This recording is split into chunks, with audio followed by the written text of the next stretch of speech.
Today we're going to spend some time with one of the oldest stories ever told. It's a story whose name has become synonymous with suffering, whose words are often whispered at funerals, and whose central question, well, it still haunts us today. We are exploring the book of Job. The Lord gave, and the Lord has taken away. You've probably heard these words before. They are words of just profound surrender, spoken by a man who has lost everything. They set the stage for a story that absolutely refuses to offer any easy answers. So this is the question, isn't it? This is what the story is really asking. It echoes through the ages, and it demands that we listen, not for a simple solution, but for a much deeper truth. So let's meet Job. We find him in a very ancient time, long before Moses or the law, and the text describes him as a man who is blameless and upright, a good man, a man who is also prosperous, honored, and deeply blessed. But this question, this suspicion, it's not first whispered on earth, among people. The book of Job tells us that this question is first asked in heaven. The scene opens in a heavenly council, a place completely unseen and unheard by Job himself. And it is right here that the great test of his faith begins. Now, among the heavenly beings, a figure appears called Ha-Satan. But in this ancient story, this isn't a name, it's a title. It literally means the accuser.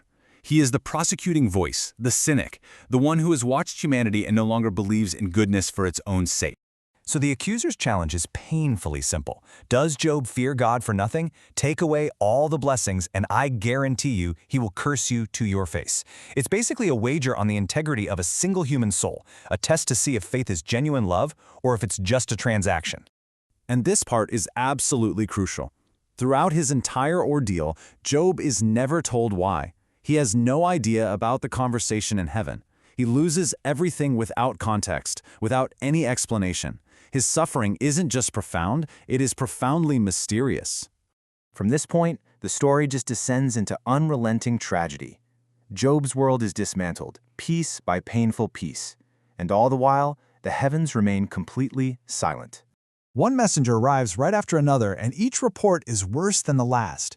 His wealth just vanishes. His servants are killed. All 10 of his children die in an instant. And then, finally, his own body is racked with painful sores. He's reduced from a place of honor to absolute horror.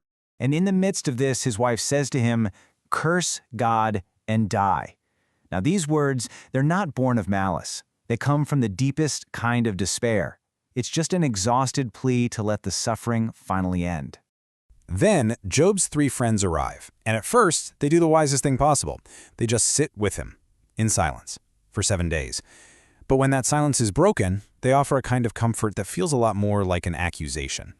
You see, each friend defends their own tidy system of cosmic justice. Eliphaz suggests that suffering must be God's discipline. Bildad cruelly insists that God is just and the wicked get punished, implying that Job's children must have somehow deserved their fate.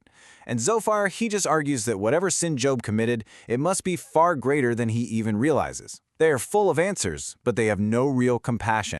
But Job rejects their rigid, formulaic theology. He knows his own heart. But his true agony, it's not the loss, it's not the pain, it's the silence of God. If only he would speak. That is the cry at the very center of his sorrow. And then, after 37 chapters of human argument, God finally speaks. But he doesn't provide an explanation. He reveals himself from within a whirlwind. God doesn't answer Job's questions. Instead, he starts asking his own. He begins a tour of the cosmos, reminding Job of a reality that is far older and far vaster than human suffering. The questions just keep coming, a torrent of divine power and mystery. God speaks of the stars, the seas, the snow, the dawn, all things that are far, far beyond any human control or even comprehension. God even speaks of creatures, wild, untamable creatures that exist completely outside the human world. And the point becomes clear. He is not explaining suffering. He is reframing reality itself, demonstrating that the universe does not revolve around human understanding. And in this moment, something shifts for Job. He realizes his goal was to get answers, but what he really needed was presence. He sought an explanation, but what he received was a revelation of God himself. And for Job, that is enough. In the end, God actually rebukes the friends. He says that they, with all their neat theology, have not spoken rightly about him. But Job, the one who questioned, who raged, who argued with God to his face, Job is the one who is commended for his honesty. And this, I think, is the core truth of the entire story. Job never finds out about the wager in heaven. And that's the point. Because a faith that's built on having all the reasons, well, it's going to collapse the moment the reasons fail. But a faith that's built on trust, that kind of faith can endure the silence. Now, for those who read this ancient story through a Christian lens, it points forward.